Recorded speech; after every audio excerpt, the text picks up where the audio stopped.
Well, good evening on day 2 of Cheltenham. Just before we go on talking about tomorrow's runners, we'll just touch on what went right today and what went wrong. There wasn't a lot went right today, but tomorrow's another day. Anyway, we'll quickly flick through and have a look at what I did select and how they performed. The first race in the Supreme Novices, my selection was Dysart Dynamo.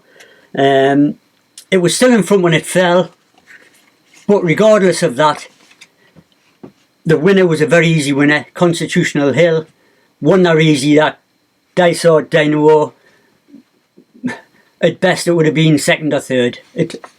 I don't think it had any chance of beating a runaway winner, Constitution Hill. Very easy winner. The second race, the Arkle, it was Blue Lord I took. Blue Lord was placed, but the favourite, Edward Stone, won quite impressively. No excuses for Blue Lord, really. Just possibly its jumping. I thought it might have improved its jumping, not spent so much time in the air as it did previously, but that didn't happen. So that was the second race, the Arkle Chase. The third race, the Ultimate Handicap Chase. I mentioned a couple of horses in here. I mentioned about a northern trained horse. They had a good record in the race. Unfortunately, the one I mentioned, which was a northern trained horse in the race, was Vintage Clouds, I think. It fairly clouded a jump when it was going okay. Once it hit that fence hard, it started to lose ground and it was eventually pulled up. There was a northern horse in the race what won the race, Lucinda Russell's horse, and it won the race at about 10 to 1, I think. But I overlooked that one. But it was a northern based horse what won it. I also mentioned about the good record of Tom Scudamore in the race. He was on the second, and I think I possibly mentioned to back that one each way. It was 12 to 1. And it finished second. I think it ended up 9 to 1. So that was that race, the Ultimate Handicap. The next race, the Champion Hurdle. Luckily for me, in the home syndicate I'm involved in, we had backed Honeysuckle on a number of occasions leading up to Cheltenham, at a bit bigger price, and it got us out of the soup. It won its 15th race off the trot. Very impressive. It ended up, I think it was about 6 to 4 on, 5 to 4 on, 6 to 4 on. But as I said, it saved our day. The horse, what was expected to run a good big race against it, appreciated. Willie Mullen's horse hadn't run for a year. It ran a year previously and won the Supreme Novice Hurdle at Cheltenham. And it was out of the washing a bit. It was a big ask of it. But Mullins has managed to pull her off before, fetching a horse out after a year off. But it wasn't to be its day. Epitante, I said it was in better form this year, and it got a place at, I think it was 16 to 1, it was second. So that was that race.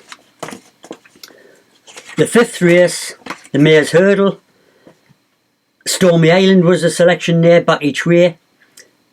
I think it finished 4th. So with some firms you would have getting your money back. It was about 11 to 2, 6 to 1. You would have getting your money back off Stormy Island. The next race was a Boodles Juvenile Hurdle.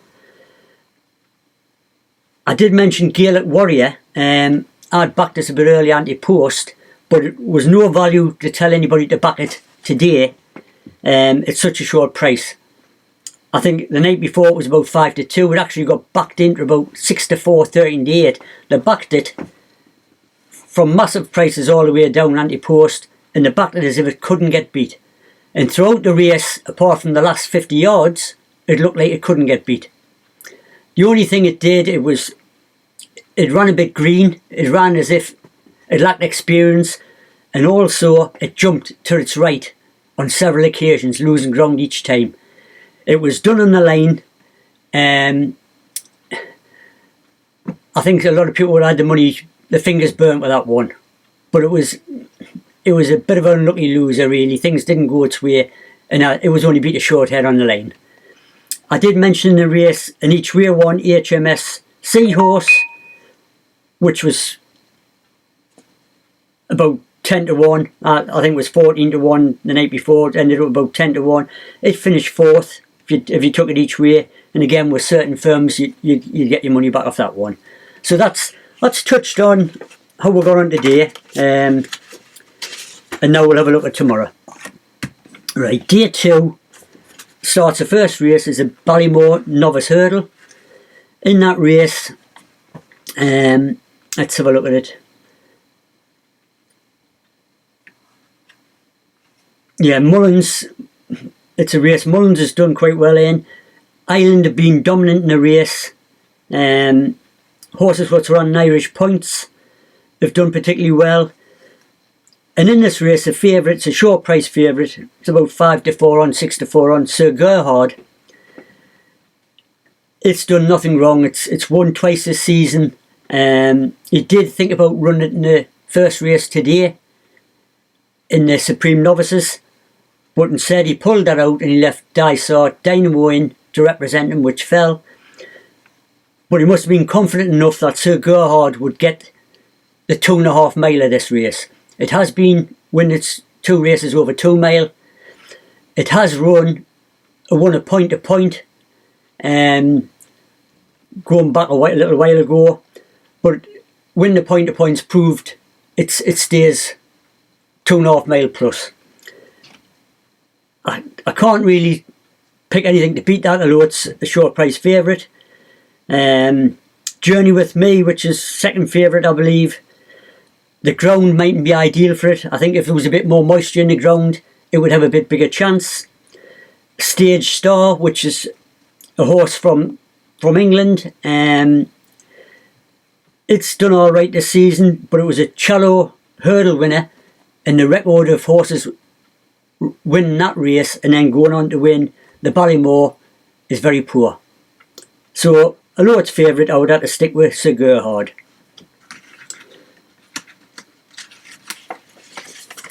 The second race, the Brown Advisory Novice Chase.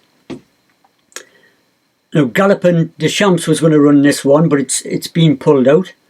Instead it's running a 2.5 mile race. So you're left with Brave Man's Game, which is French bred, and Capadano French bred. Brave Man's Game, it's won its races this season. It's been impressive. I'm expecting it to win again, but there will be people who takes it on. I'll not be one of them, but there is talk, will it finish this race off well up the Cheltenham Hill? I'm expecting it to. It's a good jumper, good quick jumper, and I'm expecting to win that race. Another one at Nicholson's, he's got Brave Man's Game, and he's also got 3 under 5. I think that's worth a little bit each way. It's at 12 to 1. In fact, it might be as big as 16s now, but I think that's got a chance to get into the frame. So that's the second race. The third race, the Coral Cup Handicap Hurdle, over 2.5 mile. This race is very open, so I wouldn't put anybody backing a big price one in this race. You often get big prices come in. I've narrowed it down to there's only once in the past about 16-18 years that the favourites won it. So it's one of them races it's wide open. I've took 3, which I'll be backing each way. Probably Drop the Anchor, Indigo Breeze for Gordon Elliott, Drop the Anchor for Peter Foy. The Boss's Oscar's a little bit of an interesting one. It's ran well at Cheltenham before. It's Gordon Elliott's horse. It's pulled up the last twice, which really should ring alarm bells. But it's still been entered in the race, so it hasn't put the trainer off thinking, well, there's something wrong with the horse in declaring it a non-runner. And it's about 25 to 1, so I wouldn't be put off backing that a little bit each way as well, in a wide open race. The fourth race, the Queen Mother Chase. Now this will be a really good race. I've narrowed this down to the Shishkin, which is the red hot favourite, although it is slightly coming out in the betting. I think last time round when Shishkin ran, it only won a length, but in that race, it was quite a close finish. But in the end, it pulled out the stops, and I think everything's in its favour in this race, and it'll suit it more than the previous run. And I cannot see anything to knock it. So it's short price, but I think Shishkin will win the race. Anybody wanting to back something each way at a bit bigger price, I think Nuba Negre is a horse what runs better fresh. He's give the horse a big break. Last year it ran a cracking race in the same race, and I think at 12 to 1, something like 12 to 1, 10 to 1, 12 to 1. I think anybody who wants to take Shishkin on, or a bit of value, Nuba Negre is worth a shot. In the next race, the Grand Annual Handicap Chase. Another race where the bookmakers is playing a lot of places. Sky Bet's paying 6 places instead of 4. There'll be other bookmakers what's offering extra places. And I've narrowed this down to 2, looking at the various statistics in the race and weighing things up. Andy Dufresne at about 10 to 1 each way, and Time White.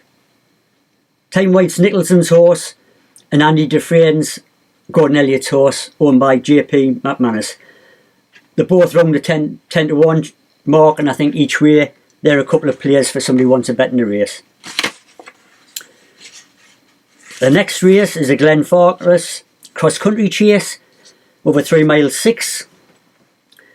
This is a race where JP McManus, the owner, has done particularly well in. There's been a lot of controversy this year about Tiger Roll, what's running in the race. He's pulled it out the Grand National the last 2 years. He hasn't been happy with the weight the handicappers give it. But it's won round about 6 races at Cheltenham. It's done particularly well. It's a great horse over the years. It's about 12-year-old now, but I think they'll have tried to do everything they could, Gordon Elliott, the trainer, to go out in a bang. And I think it's about 13-year favourite, but I think you'd be brave to back someone to beat it. I'm expecting it to go out in glory. The trainer and the owner have said it's his last race it's going to run. It was pulled out the Grand National this year, and I think it'll be primed to try and go out in a bang, as I've said. That's Tiger Roll. As a champion bumper, I think this race, there's a couple of horses, well, there's a number of horses in this race has won the races that ran in so far this season. 1 or 2 races very easy. Redemption Days ran very well for Mullins. Facile Vega has won its last race as if the rest of them had went into a hole, and it was the only one what was running in the race towards the end. It romped in, looked very impressive. It's round about even money favourite shot. I did take it on anti-post with American Mike, which round about Christmas time, early New Year, ran a blinder itself, Gordon Elliott's horse.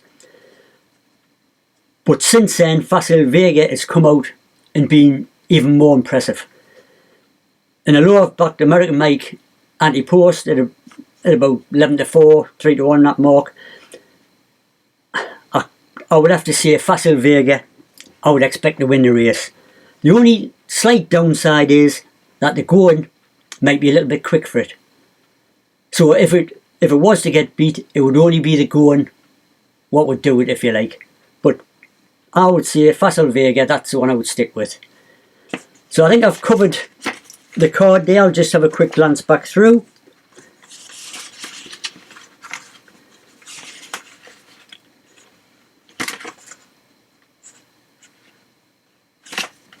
Yes, I think that covers the races. As far as a nap in the meeting, I think I'll have to go with Tiger Roll. Its last race before it retires, a 12-year-old. It's previously won the race. It's won 6 races at Cheltenham. It is getting on a bit in years now, but I think it'll take a good day to beat it tomorrow. So for the nap, it's Tiger Roll. The one thing I would say about today's meeting, which I forgot to mention, was surprisingly the English horses ended up 4-3 in front, which is amazing. I'm not sure they can keep it up, but that's a marvellous start to be 4-3 up. When I say the English horse, I mean the UK horses, the horses from Scotland, Wales and England. And obviously Ireland, they're taking Ireland on. But marvellous first day to be 4-3 up. Right, I hope you have some luck, and I hope some of my tips and fancies perform better than they did today. Good luck.